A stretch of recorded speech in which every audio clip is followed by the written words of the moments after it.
Hello and welcome to another motorcycling video.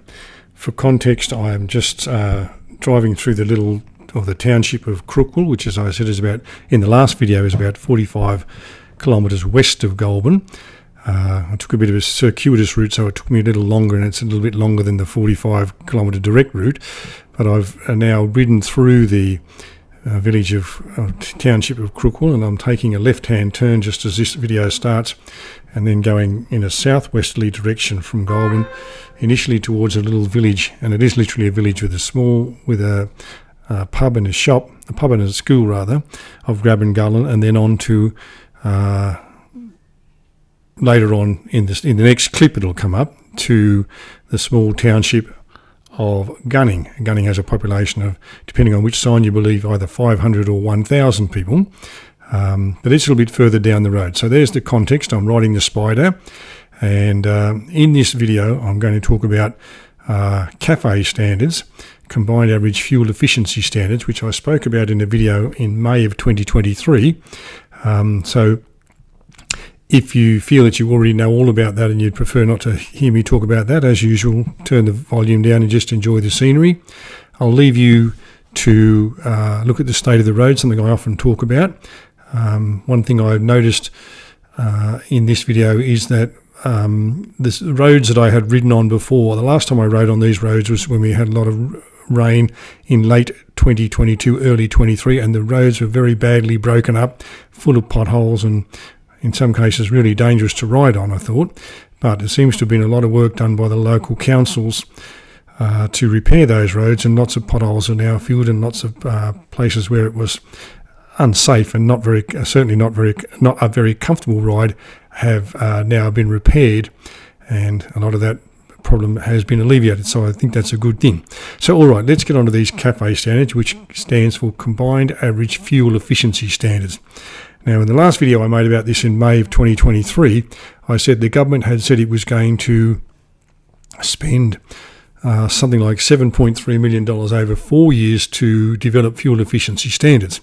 And I made the observation then that those fuel efficiency standards already exist in Europe, in the United Kingdom, in North America, that is United States and Canada, in India, in China, in Korea, in Japan, in fact, in all the countries of what you might call the developed world, with the exception of Australia and Russia. Every other jurisdiction that has motor vehicles has already adopted these fuel efficiency standards. So the government was going to spend this money to investigate these standards or develop standards that would come into effect at some time in the future. Now, recently, a few weeks ago, the government announced that in fact these fuel efficiency standards would now come into effect as of the beginning of 2025. So from the 1st of January 2025, all new, and I stress that word, new vehicles sold in Australia will be subject to these combined average fuel efficiency standards. I want to make that point again clearly that it's only new vehicle sales. So any vehicle you already own, and even any vehicle that you might buy and register on the 31st of December 2024, are not affected by these standards at all. It's only for new vehicles. Now, how it works is that across the entire fleet of vehicles that a manufacturer sells in Australia, they must meet a minimum fuel efficiency standard. I don't know what that is, because I'm not sure the government's announced that yet, but it has to do with how many grams of carbon or kilograms of carbon are allowed to be emitted per 100 kilometres as an average across the fleet of vehicles.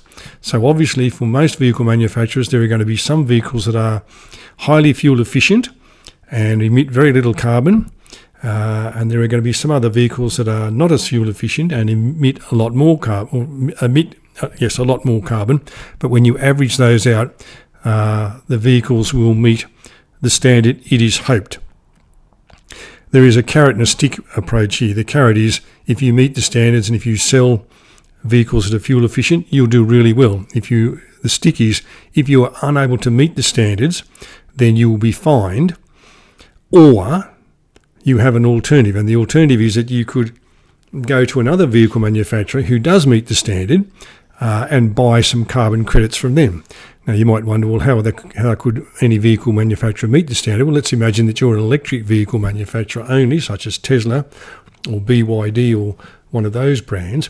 This is only measuring tailpipe emissions. It's not talking about any carbon that might be emitted in the manufacture of the car, but it's only talking about tailpipe emissions. So if you are an electric vehicle manufacturer, you don't emit any, or your vehicles don't emit any carbon, so therefore you would have carbon credits, and then you could sell those carbon credits to another manufacturer who was finding it difficult to meet the standard. Now, from the moment the government made the announcement that it was going to adopt these standards, and at the same time it announced that it was going to adopt a clean fuel standard, which means that Australia would have cleaner burn. The petrol that you put in your car would be much cleaner. And again, we're one of the few countries in the world that doesn't have such a standard. The Motor Vehicle Lobby Group and some of its supporters in the media went into overdrive.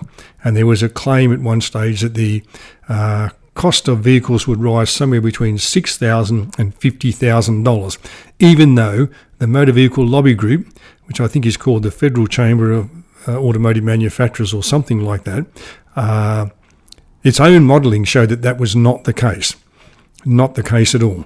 So first of all, it's important to point this fact out, that as I said, every other modern, if you like, country or first world country or developed country in the world has already adopted these standards. Clean Air Acts, for example, have been in existence in the United States since the 1970s, when the first one was passed in California. And fuel efficiency standards have been in effect in the United States since then. I believe we're up to about Euro 6 standard in Europe now, and even though the UK has left the EU, I believe they still operate on a similar standard. As I said, China and India have these standards as well. So the point I'm making here is there are no manufacturers, nobody makes cars in Australia anymore. All of our vehicles are imported. They're imported from manufacturers who are based in Japan, Korea, and Europe. They might have factories in Thailand or South Africa or South America or somewhere else, but the companies themselves are either Japanese companies or Korean companies or European companies. And so because they sell cars in the United States, Canada, Europe, UK, New Zealand and so on, they already have vehicles that meet these standards. The government is not asking the vehicle manufacturers to come up with newer, cleaner engines. He's not asking them to reinvent the wheel. He's not asking them to come up with different exhaust systems than the ones that they already have on the vehicles that they sell in those other markets. It is simply saying to them, the vehicles that you sell in Australia now must meet the same standards as the vehicles you sell in Europe, UK, United States, Canada, and so on. So the point here is that the government isn't asking a vehicle manufacturer to do anything that they are not already doing. At the moment, because we don't have these standards, manufacturers are able to sell vehicles in Australia that they cannot sell in those other markets because they don't meet the clean air standards. The manufacturers also say, with some truth I might add, that, well, we can't sell our higher performing, cleaner engines in Australia because your fuel doesn't meet the standard. But now the government said, well, we're going to change that, and the fuel that we're going to insist that the fuel does meet the standard, so you will have cleaner fuel. Your higher performance engines will work in Australia. Consumers will have no reason to complain that the car doesn't do what it's supposed to do because we'll be able to put the petrol in it that it needs in it for it to be able to work. So there's been a lot of commentary that's said that, that this is going to be the end of the ute as we know it, that consumers are going to pay through the nose for this, and so on. Now, let's be honest and say there is nothing in life that doesn't have a cost of some sort. Whether it's seeing doctors, going to the getting groceries, whatever it is, everything costs something, and every time we make a change to something, there is going to be a cost of some sort. It's just a fact of life. We could look at this whole issue of global warming and climate science and say it's all rubbish and there's nothing to worry about, and we'll stick our head in the sand and say it doesn't exist and there's nothing to worry about and we don't have to do anything. But the science seems to be telling us something different. we could still stick our head in the sand and say, well, there is an issue, but Australia is such a small country with only 26 million people, and the amount of our emissions in total only equal 3% of total world emissions, so whatever we do won't make any impact at all. That might also be true, but you could observe that, for example, places like Norway, Denmark, Sweden, Finland, and other countries in Europe that have smaller populations than ours, those first four countries have populations between 4 and 9 million people, or 5 and 9 million people, they've all adopted clean air standards, fuel efficiency standards as part of being in the EU. So they, with smaller populations than us, have said, there's a problem here, we have to do something about it, this is what we're going to do about it. We could look at the problem and say, well, motor vehicles only represent 20% of total emissions, so what's the point? Why are we making all this fuss about that? The fact is, yes, motor vehicles transport in general represents about 20% of our total emissions, but of that, 60% is from light passenger vehicles. That is the vehicles that you and I drive. That is expected to increase because the population is increasing, and because the population is increasing, people want more cars, and in some cases, as I've observed in other videos, people now have 2 and even 3 cars in their family. So those emissions that we're saying, well, they're only a little amount and we don't need to worry about it, and 3% is not going to make a lot of difference, so let's do nothing. Or we could say, there is a problem here. These are some measures that we think we ought to take and that we think will be effective, but they're not cost neutral. They're not something that we're going to say, well, it's not going to make any difference to us, so in terms of the hip pocket, so let's go ahead and do it. There is going to be a cost. What it is I can't tell you, and I don't think anyone can tell you until it actually happens. I don't think anyone's crystal ball is that clear. But the idea that, suddenly the cost of cars that are already made and already exist in other markets, the only difference is which side of the car the steering wheel is on.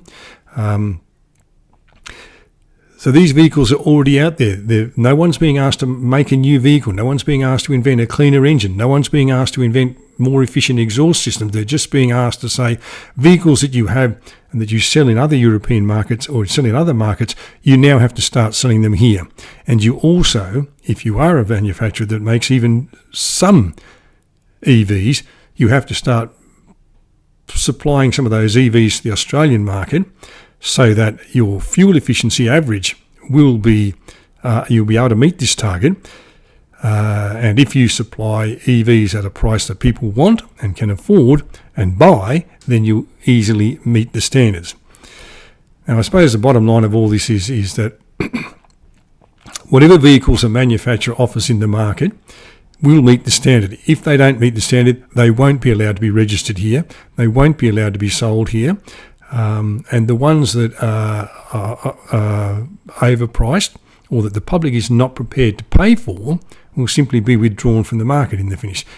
It's a simple matter of economics, I guess. If we believe in the market system, if people buy stuff, the manufacturers keep supplying. If nobody buys something, then it's taken off the market and you can't obviously buy it anymore.